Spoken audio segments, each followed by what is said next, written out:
1 Pedro capítulo 1, verso 13, diz assim a palavra de Deus: portanto, cingindo os vossos lombos do vosso entendimento, sede sóbrios e esperai inteiramente na graça que vos ofereceu na revelação de Jesus Cristo. Como filhos obedientes, não vos conformando com as concupiscências que antes havia em vossa ignorância, mas, como é santo aquele que vos chamou, sede vós também santos em toda a vossa maneira de viver. Porquanto está escrito, sede santos, porque eu sou santo. Vou repetir esse verso. Porquanto está escrito, sede santos, porque eu sou. Senhor amado, nós te louvamos, Pai, por mais essa oportunidade de estar na tua casa, Senhor, para falar do teu nome, para falar da tua palavra. A tua palavra é santa, é bendita, e nós te glorificamos. Te bendizemos, Pai, porque tu és fiel. Nós te agradecemos, Pai, pelos irmãos que desceram as águas, que foram tocados pelo poder da tua palavra.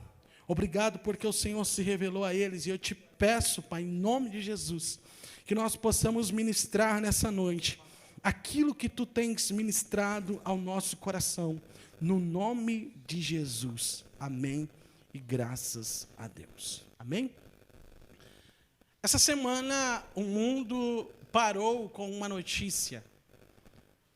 A notícia foi da morte da rainha da Inglaterra, Elizabeth II. Ela faleceu no castelo de Balmoral, na Escócia. A rainha tinha 96 anos de idade e estava há 70 anos no poder. 70 anos no poder. E vocês sabem por que ela morreu, irmãos? Vocês sabem por que ela morreu? Não sabem? Matou a charada. Morreu porque estava viva. Morreu, irmãos, porque ela é um ser humano. E todos nós passamos pelo mesmo estágio, exceto aqueles que estiverem vivos quando Jesus vier arrebatar a igreja. Mas se demorar mais de 100 anos, eu acredito que a maioria que está aqui não estará mais nessa terra. Sabe por quê que ela faleceu? Porque na terra nós não estamos para sempre. Nós somos peregrinos. Nós estamos peregrinando. E como diz o tema da nossa série de sermões, somos forasteiros a caminho de casa. E aonde é a nossa casa? A nossa casa é o céu. Contudo, enquanto nós estamos aqui na terra, caminhando por essa terra, peregrinando como forasteiros em busca do nosso lar, nós precisamos ter um estilo de vida. E essa noite eu quero falar sobre o estilo de vida dos salvos. E o estilo de vida dos salvos é uma vida de santidade. Vou repetir. Os salvos devem viver em santidade. É sobre isso que trata o texto nessa noite. Mas não espere que eu vou dar para vocês uma receita mágica, ou pregar sobre regras. Não acredite que eu vou falar nessa noite sobre 13 passos para viver em santidade, ou 8 regras para ser santo. Não espere que eu vá falar sobre isso. Eu não vou falar sobre regras, até porque não há regras para ser santo. Eu quero falar nessa noite sobre princípios. A Bíblia e a santidade bíblica, ela não é regida por regras, mas por princípios. Aliás, há uma grande diferença entre regras e princípios. há uma grande diferença entre regras e princípios. Por exemplo, as regras, algumas vezes, são injustas. Sabiam disso? Vou dar um exemplo muito claro para vocês. As irmãs cantaram aqui um louvor que falava sobre quem? Sobre quem falava a canção que vocês cantaram aqui? Vamos ver se vocês estão lembrados. A primeira. Nabucodonosor, e quem mais eram os três? E o que aconteceu com eles? Foram jogados na fornalha de fogo. E vocês sabem por que eles foram jogados na fornalha de fogo? Porque eles quebraram uma regra. Uma regra que não era justa. Qual era a regra? Nabucodonosor impõe uma regra dizendo: quando tocar os instrumentos, aquele que não se dobrar diante da minha estátua e adorar, será lançado na fornalha de fogo. E o que aconteceu com os três? Eles não se dobraram diante da estátua do rei Nabucodonosor. E por que eles não se dobraram? Por que eles quebraram aquela regra? Porque eles estavam seguindo um princípio. Vou repetir isso aqui.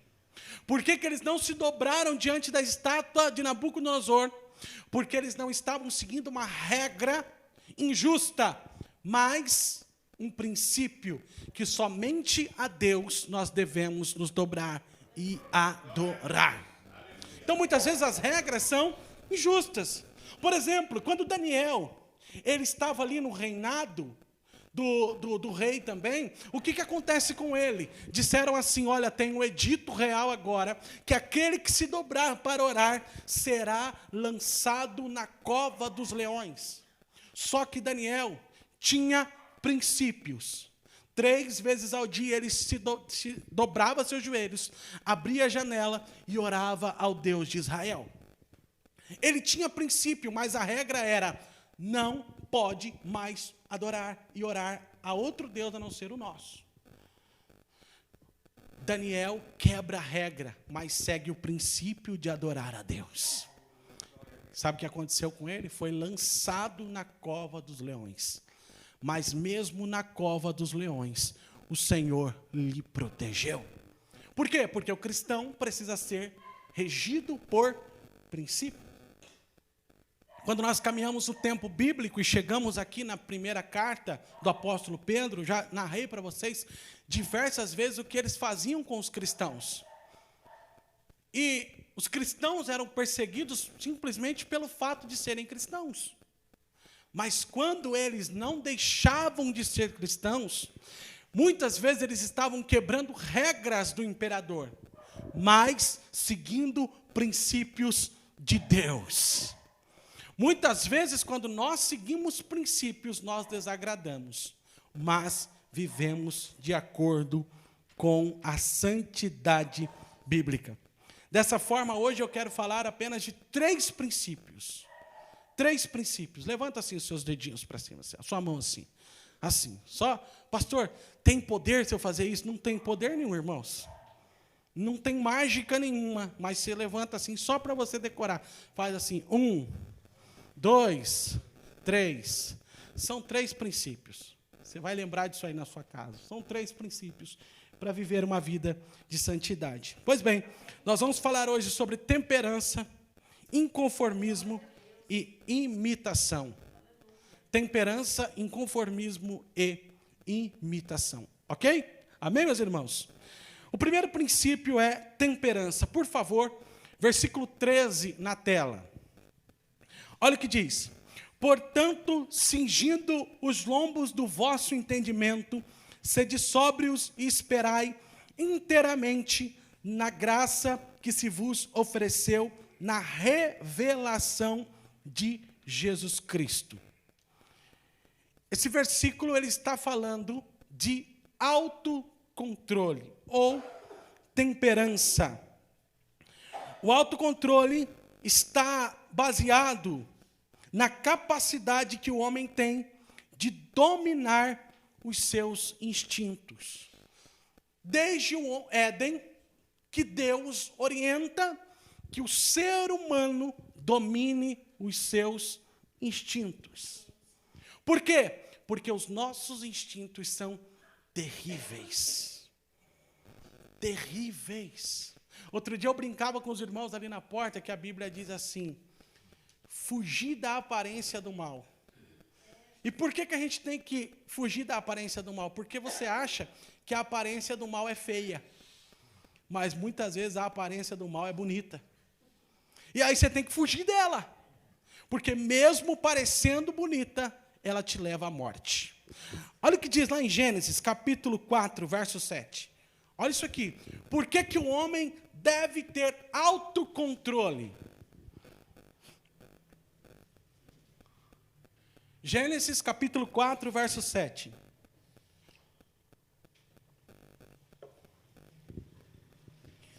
Isso, Deus está falando com Caim. Se bem fizeres, não é certo que serás aceito. Se não fizeres bem, o pecado jaz à porta. E sobre ti será o seu desejo, mas sobre ele deves dominar. O homem e a mulher precisa dominar os seus instintos. Quando a sua carne grita, você tem que correr dela. Vou repetir isso aqui que Deus está falando ao meu coração. Quando a sua carne grita, você corre da sua carne. Por quê? Porque senão você cai. Os cristãos, os salvos, precisam ter uma vida equilibrada, de temperança. Um dia Davi estava em casa, ele não tinha ido para a guerra, e ele resolveu dar uma volta no terraço da sua casa. E enquanto ele estava no terraço do palácio, ele olha e vê uma bela moça tomando um banho. E ele, ao invés de fugir da aparência do mal, ele resolveu encarar. E isso levou a uma derrota terrível. Davi cometeu adultério. Davi mandou matar o marido da mulher. Davi perdeu vários filhos. Davi levou o seu governo quase à derrota total, por conta de ceder aos seus instintos. Volta para 1 Pedro, que agora você vai entender o versículo. O primeiro elemento do autocontrole que nós precisamos ter é uma mente sóbria, ou seja, uma mente em alerta. Olha o que está dizendo o texto: sede sóbrios. Sede sóbrios. A palavra sóbrio aqui é a mesma que é usada para alguém que está sobre o efeito inebriante de bebida alcoólica ou algo tóxico. E o que significa, pastor? Significa que nós precisamos não ter uma mente turva, ou uma mente que não tem controle, mas uma mente firme.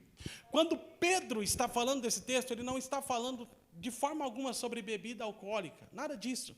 Ele está dizendo e usando essa interpretação para dizer o seguinte: vocês precisam estar com o pé firme e em alerta. Por quê? Porque todos os dias surgem situações. E quando surgem essas situações, se nós não estiver com a mente em alerta, sóbrio, sabendo o que fazer, nós derrapamos na curva. Não há nenhum que possa dizer: eu sou forte e intocável. Porque os maiores pregadores, os que se diziam mais santos, derraparam quando achavam que eram intocáveis. Quando acharam que jamais cairiam. Por quê? Porque a sua mente se inebriou e quando viu, já estava no pó. Os cristãos, os salvos, precisam estar sóbrios, ou seja, o tempo inteiro em alerta. Por exemplo, vou dar um exemplo clássico aqui. A legislação de trânsito diz que se a gente beber, a gente não pode dirigir, correto? Por quê? Porque nós perdemos os nossos reflexos. Você precisa estar em alerta. Na nossa vida cotidiana, você precisa estar em alerta. Por quê? Porque se você não estiver em alerta, você cai. Por isso que Pedro está dizendo, sede sóbrios, e esperai inteiramente na graça que vos ofereceu na revelação de Jesus Cristo. Quando a mente não está controlada e sóbrio, o homem faz as piores coisas para saciar o seu desejo. O segundo elemento do autocontrole é a espera. Já percebeu que tem gente que não gosta de esperar? Não espera de forma alguma? Mas olha o que o texto está dizendo. O cristão precisa ter temperança. Então, em primeiro lugar, ser sóbrio, uma mente alerta. Segundo, saber esperar. Esperai inteiramente na graça que vos ofereceu na revelação de Jesus Cristo. O cristão deve saber esperar em Deus. E enquanto ele espera, ele se deleita em Deus. Enquanto você espera em Deus, você se alegra em Deus. Se alegra pelo quê? Se alegra pelo que ele já fez. Pastor, mas eu estou passando por uma prova, mas você é salvo. Pastor, mas eu estou com dívida, mas você é salvo. Pastor, mas as coisas não estão bem para o meu lado, mas você é salvo. Então você espera em Deus, se alegrando e se deleitando no que Ele já fez. Terceiro ponto é como ter essa temperança. Como eu vou ter, então, isso, pastor? É difícil. Como? Eu não sei se você notou, mas eu pulei a primeira frase. Quem notou isso aqui? Quem notou? Ninguém notou? Parabéns, vocês estão muito atentos na mensagem. Eu pulei essa primeira frase aqui, olha só. Portanto, cingindo o vosso entendimento, os lombos do vosso entendimento. Quem entende? O que significa isso aqui? O que significa cingindo os lombos do vosso entendimento? Porque você já percebeu, João, que às vezes a gente lê uma palavra e a gente fala, eu entendi perfeitamente. Mas quando a gente vai ler de novo, fala, mas que negócio é esse de cingir os lombos? Não entendi nada. No Oriente, os homens levavam vestimentas longas, eram longas. Então, o que eles precisavam fazer? Na hora de trabalhar, essas vestes longas deles, o vento batia e atrapalhava. Ele fazia serrar, pregar alguma coisa, as vestes atrapalhavam. Então, eles precisavam colocar as suas vestes debaixo de um cinto, para que elas estivessem presas. Isso significa cingir os lombos. Ou seja, esteja preparado para o trabalho. Esteja sempre preparado para cumprir uma tarefa. Sabe o que significa? Que a sua mente precisa estar o tempo todo vigilante. Você precisa o tempo todo estar vigiando. O tempo todo a gente é tentado para errar em algum ponto. É alguém que te fecha o seu carro. A irmã, outro dia, falou um negócio interessante, quinta-feira. Ela falou que fecharam o carro dela e ela falou assim, bem alto, glória a Deus! Aí o outro falou assim, amém, irmã?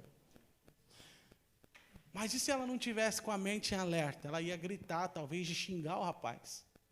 Mas, ao invés de xingar, sair da presença de Deus, ela deu um glória a Deus. Quer ver? Quando a gente, às vezes, dá uma pecada, você está passando e parece que o seu dedinho ele é assim, torto, sabe? Quem tem dedinho torto? Quem tem dedinho torto? Aí você está andando descalço dentro de casa e parece que o sofá, ele faz de propósito, ele coloca o pé na frente do seu dedinho. Já percebeu? Já aconteceu com vocês? E você bate o dedinho lá. Aí você... Já aconteceu ou só comigo, irmãos? Hã? Só comigo aconteceu isso? Então, mente alerta. Você quer ver? Você quer ver? Parece um imã, Lorival. Parece um imã. Se a sua unha estiver encravada, ouse sair no meio do povo de chinelo. Alguém com certeza vai pisar no seu pé. A dona Neuza conta que um dia a Laiane estava com a unha encravada. E ela estava andando com o chinelinho. E chegou uma criança, irmãos, tão inocente. Olhou para ela e deu um pisão no pé dela por querer. E deu risada na cara dela. Sede vigilantes. Revista os seus lombos. Sabe? Tem dia que você fala, meu Deus, o que está acontecendo? Você tem que ter temperança. Ser sóbrio e estar com os seus lombos cingidos. Tem dia lá na loja, Vanus, que dá vontade de chutar o balde. Pegar aqueles manequins, jogar no chão e falar, hoje eu vou mandar todo mundo embora. Tem dia que é assim. Tem dia que dentro da casa da gente, um grita de um lado, outro grita do outro. Você fala, misericórdia, o que está acontecendo aqui dentro, Senhor? E Deus está dizendo assim, cinja os seus lombos e os lombos do vosso entendimento, esteja atento, porque nós somos salvos. O estilo de vida do cristão é santidade. Por isso que eu não estou ensinando regras, mas princípios para viver uma vida de santidade. Amém? Segundo ponto que nós precisamos caminhar hoje, porque nós temos ceia ainda, segundo princípio, é o princípio do inconformismo. Verso 14, por gentileza.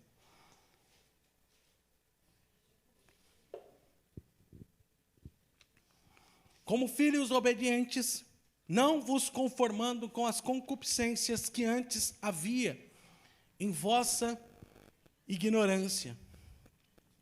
Antes da conversão, estes homens e mulheres, a quem Pedro estava escrevendo, viviam uma vida que era dominada pelos seus desejos da carne.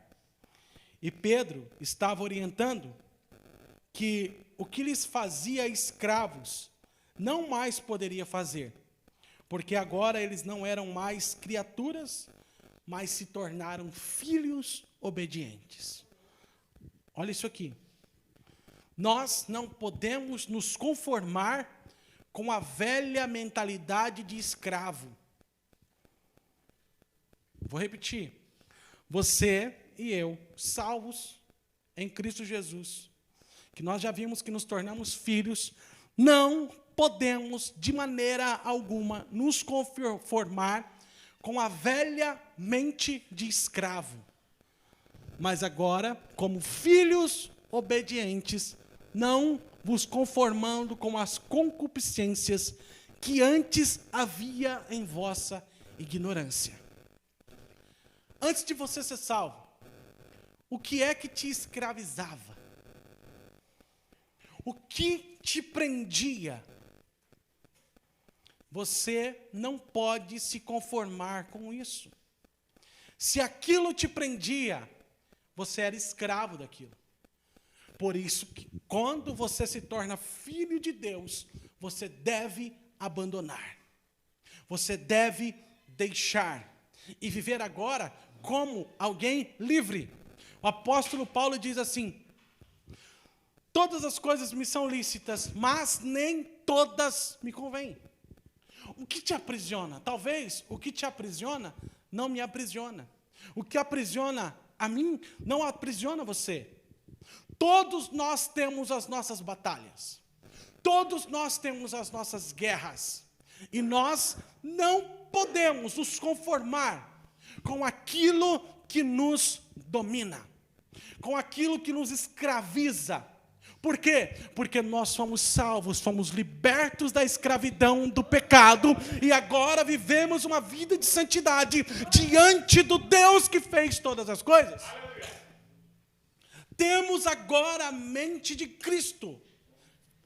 E é difícil, não é fácil. Mas dia após dia, você precisa ser inconformado com aquilo que te prendia antes. Pastor, o que eu faço? Porque às vezes eu erro. A Bíblia diz, abandona, pede perdão e deixa. E segue sua vida. Pede perdão e fala, Senhor, me perdoa. Eu pequei, eu errei. Pede perdão. O sangue de Jesus te limpa. E fala, e agora eu vou viver em santidade. E volte a caminhar. Não fique prostrado.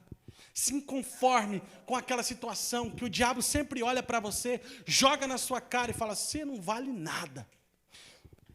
Deus está falando ao meu coração. Sabe quando você coloca os seus joelhos no chão e você vai orar e vem aquele pensamento, como se alguém chegasse bem pertinho de você e fala, que belo sem vergonha que você é. Que crentinho de meia tigela você é. Você fez isso, você fez isso, você fez aquilo, aquilo e aquilo. E aí você começa a se encolher e ficar com vergonha, e você para de orar. Você levanta e vai embora. E não orou. Naquele momento o inimigo te venceu. Mas quando essa voz vir te acusar, você diga assim, mas o sangue de Jesus me limpa de todo pecado. Ainda que o meu pecado seja vermelho como a escarlata, o sangue de Jesus me torna mais alvo que a neve. E eu vou lutar, e eu vou vencer, porque eu não me conformo com esse estado que eu estou. Eu vou mudar de vida. Eu vou ser um cristão de verdade. E presta atenção nisso aqui, pelo amor de Deus. Cristão de verdade não é aquele que está com uma gravatinha, um terninho, nada contra, um sapato brilhoso, mas uma língua desse tamanho, ó. Eita! Tem crente que tem uma língua, irmãos. Misericórdia. Não. Deus não está se importando com o seu estereótipo. Ele está se importando com quem você é quando os seus joelhos se dobram diante dele. Antes de você abrir sua boca, Deus já sabia o que você ia pedir, porque Ele te conhece por dentro e por fora.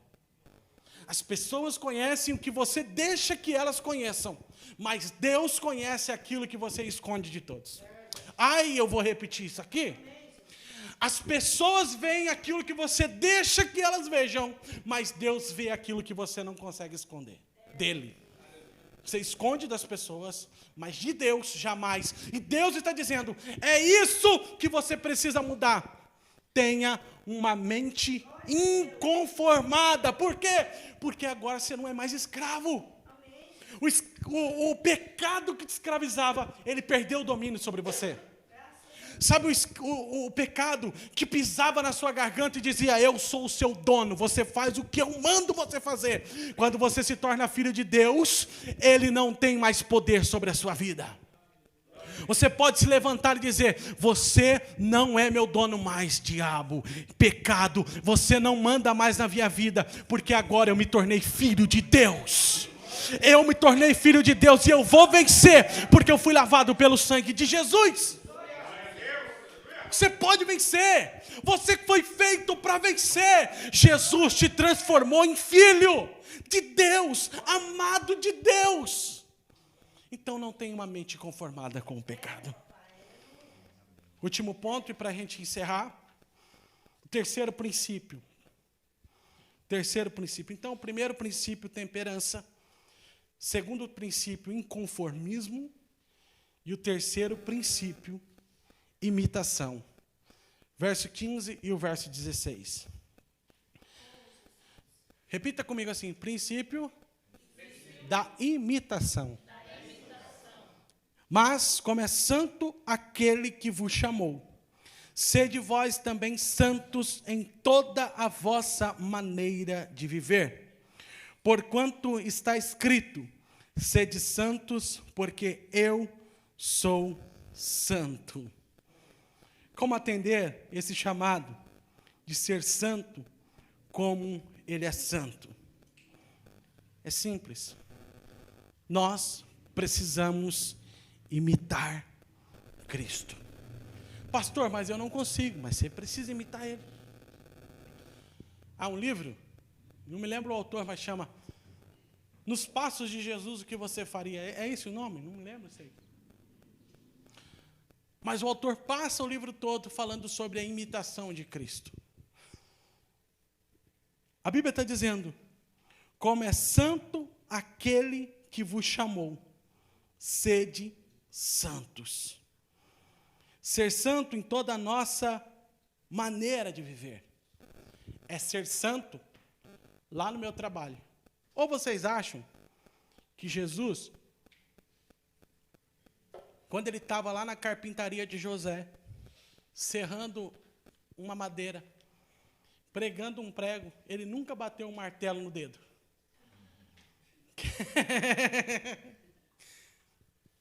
Vocês acham que Jesus nunca bateu um martelo no dedo? Eu acho que já bateu. Um dia eu ouvi uma mentira, uma heresia tão grande, que eu fiquei com tanta raiva, que eu senti vontade de quebrar o celular. Tamanho da mentira. E é um pastor famoso. Ele falou assim, Jesus era diferente. Vocês acham, por exemplo, que Jesus era pobre? Jesus era rico. E sabe por que ele era rico? Olha o que o infeliz estava dizendo. Ele falou que ele era rico pelo seguinte, Clodoaldo. Ele era rico pelo seguinte. Quando ele trabalhava com o pai dele na carpintaria, os equipamentos eram raros. Então, para você, por exemplo, chegar lá e fazer uma mesa com 4 cadeiras, demorava meses para fazer, porque o equipamento não era fácil de se utilizar. Então, ele falava assim, que o cliente chegava e falava, eu quero uma mesa de 4 cadeiras e tal. Aí, o cliente falava assim, quanto é? Ele dava o preço e ele falava, quanto tempo vai demorar? E o cliente já esperava que eram uns 3, 4 meses para terminar. Aí, Jesus falava assim, não, amanhã você pode vir buscar. Aí, o cliente olhava e falava, mas já tem estoque, alguma coisa? Não, eu tenho um jeito melhor de fazer essas coisas. Aí diz que na hora que o cliente virava as costas e ia embora, ele falava assim, haja uma mesa, haja uma cadeira. E começava a existir, e ele era rápido. E por isso ele ficou rico. Olha que mentiroso, filho de Satanás. Me deu vontade de quebrar o celular, irmãos, e um cara famosíssimo. Não era assim, não. Jesus é justo. Então, se um trabalhador comum gastava 1 mês para fazer uma mesa, Jesus também gastava 1 mês para fazer uma mesa. Pegava o prego, batia, martelava, e às vezes o martelo batia no dedo. Mas lá, no trabalho, com as pessoas vendo ou não, ele continuava santo. Ai, darabaxê, mandarabacandahai. Lá no trabalho, com as pessoas olhando para mim ou não, eu preciso imitar Cristo e ser santo como Cristo é santo. Vocês acham, por exemplo, que quando Jesus tinha que fazer uma prova na escola, vamos usar de anacronismo aqui, né? Mas quando Jesus ia fazer alguma prova lá nas escolas de rabino, Jesus falava assim, olha, eu vou escrever na minha mão, só uns lembretezinhos aqui e tal. E na hora da prova, Sr. Jorge, ele colocava a mãozinha debaixo da carteira e dava uma colada. Não. Só que eu vou confessar que, às vezes, eu já fiz isso. E você também já fez. Não adianta olhar me condenando, não. Mas a Bíblia é clara. Sede santos como Ele é santo. E eu não disse que é fácil. Lá na escola, como a gente vai imitar Cristo lá? Se pergunte, o que Jesus faria nessa ocasião? O que Jesus faria se Ele estivesse aqui, do meu lado? Jesus era santo. Independente de quem estava olhando. Independente, João, se tem alguém te olhando ou não. Sede santo como Ele é santo. Independente se alguém vai me elogiar ou não. Sede santo como Ele é santo. Sabe, quando surge aquela oportunidade que você sabe que está errado, mas você fala, se eu perder isso, eu vou ser um besta, um babaca. Sede santo como Jesus é santo. Para terminar e para encerrar, imitar a Cristo e ser santo não era um mandamento humano que Pedro estava retirando de trás da orelha.